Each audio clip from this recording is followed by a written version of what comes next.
पहले दिन आप आओगे ना तो आपके सांस फूलेगी, आपका हैंड मूवमेंट सही से नहीं चलेगा, मसल्स में लैक्टिक एसिड ज़्यादा बन जाती है, तो आप लोग को लगता है यार ये क्या हुआ, स्विमिंग हम भूल गए क्या। हेलो स्विमर्स, देखिए आप में से बहुत लोगों का क्वेश्चन ये आ रहा था कि सर जैसे अभी न्यू सीज़न स्टार्ट होने वाला है, लेकिन जैसे 5-6 महीने 7 महीने का गैप हो गया है, तो अब हम लोग को कैसे प्रोसीड करना है ताकि हम लोग कम से कम हम लोग की मतलब एनर्जी लॉस हो, कम से कम हम लोग की बॉडी थके, और हम लोग जो पहले जैसे लास्ट सीज़न में जहाँ हम लोग ने अपनी पेस को या अपनी स्पीड को ड्रॉप किया था, हम लोग वहीं से कंटिन्यू अपनी स्पीड कर पाएँ। तो देखिए जब इतना गैप हो जाता है आपकी प्रैक्टिस में, तो जाहिर सी बात है कि बॉडी थोड़ा सा डाउन हो जाती है। मतलब जो आपका प्राइम था, जो आपका सीज़न में जो लास्ट सीज़न आपने जितना स्पीड मेंटेन किया था, वो आपको पहले दिन नहीं मिलेगा इस सीज़न में। तो उसको आप लोग को क्या करना है, अपने स्टार्ट को स्लो करना है। तो शुरुआत आप लोग को स्लो करना है और उस पेस में करना है जिसमें आप लोग को थोड़ा सा कंफर्टेबल, क्योंकि अगर जैसे लास्ट सीज़न में जैसे आपने जिस स्पीड पे भी ड्रॉप किया था अपना सीज़न, मतलब एंड किया था, अगर आप उसको अचीव करने की कोशिश करोगे डे 1 पे, तो हो सकता है आपको मसल्स क्रैम्प आए या इंजरीज़ के चांस ज़्यादा हो जाते हैं। तो इसलिए कोई भी एथलीट होता है, तो जैसे लास्ट सीज़न या कुछ महीने पहले जो उसकी स्पीड थी वो डायरेक्टली उसको नहीं अचीव करता, वो step by step slow plus comfortable pace के साथ धीरे धीरे वो आगे बढ़ता है। और फिर अगर आप इस तरह करोगे तो आप बहुत ही 1 वीक के अंदर आप जो आपका एंड्योरेंस था लास्ट सीज़न में, वो आप जल्दी अचीव कर लोगे। तो फिर पहला पॉइंट यही है कि स्लो और कंफर्टेबल पेस के साथ आपको अपना इस सीज़न की शुरुआत करनी है। तो सेकंड मोस्ट इम्पॉर्टेंट पॉइंट ये है कि अब जब सीज़न स्टार्ट हो रहा है तो आप लोग को अपनी टेक्निक पर फोकस करना है, क्योंकि देखो इतना गैप हो गया है, तो फिर जाहिर सी बात है कि आप लोग को टेक्निक को भी अप्लाई करने में थोड़ी दिक्कत आएगी। लेकिन जैसे अगर आपने लास्ट ईयर के वीडियोस देखे होंगे, तो मैं बोलता था कि एक ही स्ट्रोक को, मतलब एक ही टेक्निक को आप बार बार जब करोगे तो आपके मसल्स में वो स्टोर हो जाता है, तो उसको मसल मेमोरी कहते हैं।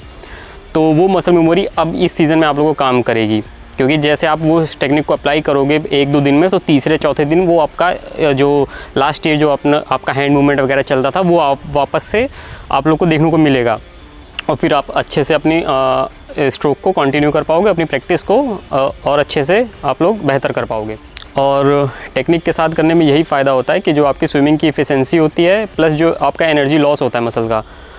एफिशिएंसी बढ़ जाती है और एनर्जी लॉस कम हो जाता है। तो इससे आप ज़्यादा देर तक अपनी स्विमिंग को कंटिन्यू कर पाओगे। तो आई होप कि ये दोनों पॉइंट आप लोग को अच्छे से समझ में आया होगा कि आप लोगों को क्या करना है, स्लो प्लस कंफर्टेबल स्पीड के साथ, और सेकंड कि टेक्निक पे फोकस करना है। ये 2 पॉइंट आप लोग को माइंड में रखते हुए अपनी इस सीज़न को स्टार्ट करना है। कल से पुल में शिवराज भी आ जाएगा, तो कल से वीडियो और रेगुलर हो जाएगी। हाँ, ये दोनों पॉइंट के बाद आप लोग को क्या करना है कि पहले दिन ही, जैसे लास्ट ईयर हो सकता है आपने 50 मीटर या 100 मीटर या 200 मीटर कंटिन्यू आप लोग कर ले रहे होगे स्विमिंग, लेकिन इस सीज़न अगर आपका डे 1 है तो ये गलती मत करिएगा कि पहले दिन ही आप 200 मीटर करने का कोशिश कर रहे हो। हमेशा शॉर्ट डिस्टेंस और कंफर्टेबल स्पीड के साथ जितनी डिस्टेंस आप कवर कर पा रहे हो कंफर्टेबली, वही आपको टारगेट करना है। ऐसा नहीं है कि पहले दिन ही आप आए, आप सोच रहे हो कि यार लास्ट ईयर तो मैंने 200 मीटर किया था, तो इस बार भी तो 200, तो चलो पहले दिन ही 200 करते हैं। तो उसमें बहुत दिक्कत होती है, क्योंकि वो सब झेला मैंने भी है कि पहले दिन आप आओगे ना तो आपके सांस फूलेगी, आपका हैंड मूवमेंट सही से नहीं चलेगा, मसल्स में लैक्टिक एसिड ज़्यादा बन जाती है, तो आप लोग को लगता है यार ये क्या हुआ, स्विमिंग हम भूल गए क्या। तो ऐसा कुछ नहीं होता, स्विमिंग भूलते नहीं है, आपकी मसल्स में वो रिटेन रहता है वो सारा स्ट्रोक। बस आपको उसको क्या करना रहता है, थोड़ा बहुत आप प्रैक्टिस करोगे तो वापस से वो चीज़ आपको आ जाएगी, और फिर धीरे धीरे आप लोगों को कॉन्फिडेंस बिल्ड होगा और आप स्विमिंग अपना कंटिन्यू कर पाओगे। हाइड्रेटेड रहना ज़रूरी है, तो एक वाटर बॉटल आप ले लेना, वाटर उसको थोड़ा थोड़ा इंटेक करना, क्योंकि स्विमिंग में स्वेटिंग होती है, पता नहीं चलता है, क्योंकि वाटर टेम्परेचर डाउन होता है हम लोग की बॉडी से, तो इसलिए स्वेटिंग का उतना आइडिया होता नहीं है, और जब डिहाइड्रेटेड होने लगती है बॉडी तो वही क्रैम्प आ जाता है। ठीक है, तो थोड़ा वाटर बॉटल के साथ आप लोग अपना इस सीज़न को स्टार्ट करो, और फिर बस 1-2 दिन बाद हम लोग कंटिन्यू पुल में उतरेंगे, हम शिवराज और आशुतोष, विवेक सर, सब लोग आएंगे धीरे धीरे, और फिर डीप वाटर सब कुछ हम लोग अच्छे से इस बार और अच्छे से कवर करेंगे। हमेशा एक चीज़ आप लोग ध्यान रखिएगा कि स्विमिंग का चाहे डे 1 हो, चाहे डे 2 हो, चाहे डे 100 हो, आप लोग को वार्म अप और वार्म डाउन को नहीं स्किप करना है। वार्म अप में आप लाइट स्विमिंग कर सकते हो, मतलब बहुत हल्के स्पीड के साथ आप स्विमिंग पूल का राउंड लगा सकते हो, और दूसरा क्या कर सकते हो, आप स्ट्रेचिंग वगैरह अच्छे से कर सकते हो, मतलब जो भी स्ट्रेचिंग वगैरह होती है स्विमिंग करने से पहले वो सारी स्ट्रेचिंग करके फिर लाइट स्विमिंग थोड़ा कर लेते हो तो आपके वार्म अप थोड़ा अच्छा हो जाता है। जितना वार्म अप ज़रूरी है उतना वार्म डाउन भी ज़रूरी है। आप जैसे प्रैक्टिस कर लेते हो तो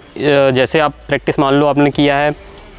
आपने 25 मीटर किया 15 सेकंड में किया है, तो वार्म डाउन में आप 25 मीटर करो 30 सेकंड्स में, मतलब एकदम स्लो करो, मतलब जितना टाइम आपका हाईएस्ट है उसका डबल टाइम कर दो और उस फेज़ में उस स्पेस में आप अपनी वार्म डाउन को करो। तो ये सब आपको मसल्स इंजरीज से बचाता है और जो नेक्स्ट डे होता है उसमें भी आप लोग को उतना थकान नहीं फील होगा अगर आपकी मसल्स अच्छे से एक्टिव रहेगी। तो आई होप कि ये सारे छोटे छोटे पॉइंट्स आप लोग कंसीडर करके इस सीज़न को स्टार्ट करोगे और फिर मिलते हैं नेक्स्ट वीडियो में। Thank you, bye.